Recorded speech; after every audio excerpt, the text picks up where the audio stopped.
मेरा नाम हरविंदर सिंह है। मेरा गांव शहजादपुर है, लाडवा ब्लॉक, डिस्ट्रिक्ट कुरुक्षेत्र में।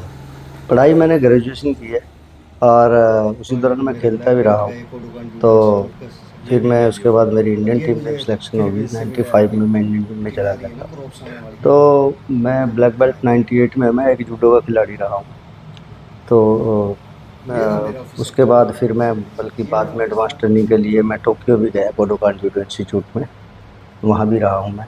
तो यहाँ पे कोई रहा नहीं हमारी फैमिली में खेती करने वाला। हाँ, सभी माइग्रेट हो सुबह से ही हो गए थे वहाँ पे यूएस में। तो फिर मेरे को यहाँ पे लेके आए फैमिली में, ड्यूटी लगेगी, आप लोग आप खेती देखो। तो फिर ये मैं खेती में आया। फिर मैंने इस खेती देखनी शुरू की, या जो भी है इस कारोबार को मैंने आगे बढ़ाया फिर। तो कहीं न कहीं लगाव भी कह सकते हैं कि हम खेती से लगाव था आपने, जैसे कोई चुना। देखिए, चुना चाना तो नहीं है मैंने। ये तो मेरे पे घर वालों ने मेरी वो लगा दी, ड्यूटी लगाई। चुना चाना तो मैंने नहीं है, कोई मेरा इंटरेस्ट नहीं था खेती कुती में। मैं तो हॉस्टलों में पढ़ा हूँ शुरू से, स्टार्टिंग 6 क्लास से। और अब मैं तो जब 2000 आई थिंक 2 या 1 में मैं आया यहाँ पे, मुझे लेके आए, तो तब तो मैं बाहर ही पढ़ा हूँ। तो मैंने जब ये मेरे मतलब मेरे को कहा गया मेरे ग्रैंडफादर के कि आप ये खेती संभालो, तो फिर मैंने ये संभाली। तो उसके बाद फिर आहिस्ता आहिस्ता अपने काम को हमने, डेडिकेशन तो थी, कोई दिक्कत ही नहीं थी करके। तो अब क्या सोचते हैं उस समय जब दादाजी ने खेती के लिए बोला और आज किसी बड़े मुकाम पे हो, तो कितना फ़र्क है? ये अच्छा लगता है, मतलब खुशी होती है कि चलो एक बुजुर्गों ने जो कहा उसका कहना मान के हम यहाँ आए, फिर मेहनत करी और आज इस मुकाम मुकाम पे है कि आज पूरे इंडिया में सीड बेचते हैं, पोटैटो सीड हम तो एज ए फिर फार्मर। आपने बीज की शुरुआत कैसे की? आपकी कितनी पीढ़ी आलू की खेती करके आ रही थी? आपने बताया कि आपके क्षेत्र में सबसे पहले आपका परिवार ही आलू की खेती करता था, तो उसके बारे में थोड़ा बताइए। हमारे क्षेत्र में एक्चुअल में हमारा परिवार उन पहले लोगों में से है जो आलू लगाते थे। मतलब बहुत कम लोग लगाते, बहुत रेयर थे। उन लोगों में से है, मैक्सिमम वही लोग थे जो पंजाब से आए थे, वही लोग आलू लगाते थे यहाँ पे। और यहाँ लोकल आई थिंक लोग आलू नहीं लगाते थे। तो उस टाइम हाथ से ही आलू लगते थे कसियों से। तो वो हमारे बुजुर्ग उस टाइम भी 30-40 एकड़ आलू हाथ से लगाया करते थे। तो लगभग इनका आलू जाता था जयपुर। सारा वेयर आलू पटाटो करते थे, टेबल पटाटो। तो मैं जब आया तब मेरे को मेरे ग्रैंडफादर ने बताया था कि हम लोग सबसे पुराने लोगों में से हैं। वो क्यूरियोसिटी सी हुई, तो उसके बाद फिर मैं भी थोड़ा आलू लगाता, मैं तो लगाता ही रहा, जैसे मिला मेरे को परिवार से विरासत में। तो फिर सीड में, फिर उसके बाद मैं सीड लाइन में आया 2007 से।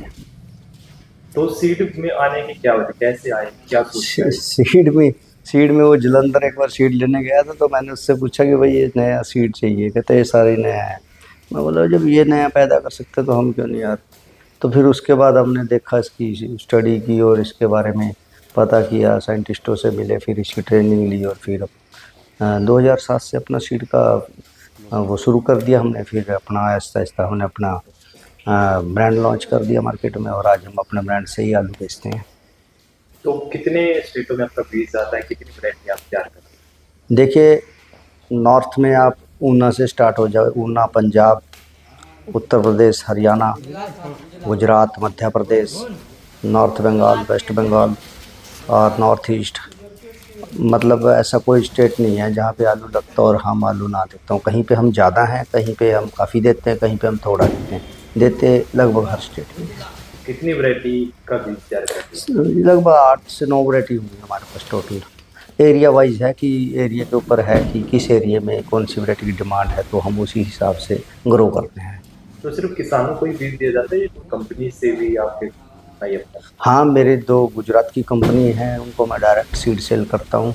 वो फ्रेंच फ्राई की कंपनी है, और एक ये वेफर की चिप्स की वो है। तो वो आप से ही बीज लेके जाते हैं? हाँ, मैं देता हूँ, लगातार देता हूँ, उनको कंटिन्यू देता हूँ। इस बार भी मैं काफ़ी स्पेशल कर रहा हूँ जिन लोगों के लिए काम। वो स्पेशल ऑर्डर होता है मेरे पास कि इतना बीज हमें, इतना बैग चाहिए।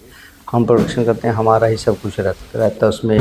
हमने तो उनको बस मार्च में उसके बाद पैक करके उनको भेज देना है गुजरात में। अगर बात करें तो शुरू में जब काम शुरू किया, चुनौतियाँ भी रही होंगी कि कैसे अच्छी क्वालिटी का बीज तैयार करें। अरे साहब, 16, 17, 18, इन 3 सालों में इतना घोर मंदा था कि 35 रुपये कट्टा बिका है हमारा आलू का। और उसकी लागत मूल्य बहुत बहुत ज़्यादा था। तो वो भी समय हमने देखा है। मतलब 3-4 सालों में ही हमें 2.5 करोड़ रुपये घर से देना पड़ गया था, इतना लॉस था। स्टोरेज के पैसे देने, वो भी घर से देने पड़े। तो उसके बाद फिर 20 में तेजी आई, अनाप शनाप तेजी थी वो तो 20 की। तो फिर तो मतलब हमें कभी तो ऐसा मेजर कुछ हुआ ही नहीं है। उसके बाद तो स्मूथ चलता सब कुछ, कोई दिक्कत नहीं है। तो कितना के टर्नओवर की बात करें तो कितना होगा लगभग? सर ये तो एक बड़ा क्रिटिकल सा क्वेश्चन है। टर्नओवर आलू वालों का तो एक सिंपल सा फंडा आपको बताता हूँ। मेरा एक दोस्त बोलता है, एक उसकी वो ये बोलता है कि ना, जो आलू वाले होते हैं ना, सबसे जो बड़ा इंफ्रास्ट्रक्चर अगर खेती में मिलेगा तो वो आलू वालों का मिलेगा आपको। और अगर सबसे बड़ी कोठियाँ मिलेंगी तो आलू वालों की मिलेगी आपको। अगर सबसे बड़े कर्जे मिलेंगे तो आलू वालों की मिलेगा। तो ये भी सच्चाई है। आलू वालों को तो ऐसा है सर, कभी तो ऊपर है या कभी इनके बर्तन बाहर आ जाते हैं। तो मतलब ऐसे कुल मिला के खेती से जो बीज तैयार करना वो अच्छा है। सर बीज तैयार करने से पहले ब्रांडिंग जरूरी है, मार्केटिंग जरूरी है। बीज तैयार कर लेना ही बहुत कुछ नहीं होता। बीज तैयार कर लिया, उसको बेचेंगे किसको? आप ट्रस्ट कौन करेगा? मार्केटिंग बहुत ज़्यादा जरूरी है। मार्केटिंग लगातार होनी चाहिए। तो मौजूदा समय में कितने एकड़ में आप खेती कर रहे हैं? इस साल हम लगभग 200 प्लस में जा रहे हैं, एकड़ में प्लस में है। 200 प्लस में, लगभग 250 से थोड़ा बहुत नीचे ही रहेंगे। तो आपने काफी परिवारों को रोजगार भी दिया हुआ है, तो कितने लोग हैं परमानेंट जो सीजनली रहते हैं, कितने लोगों को रोजगार दिया?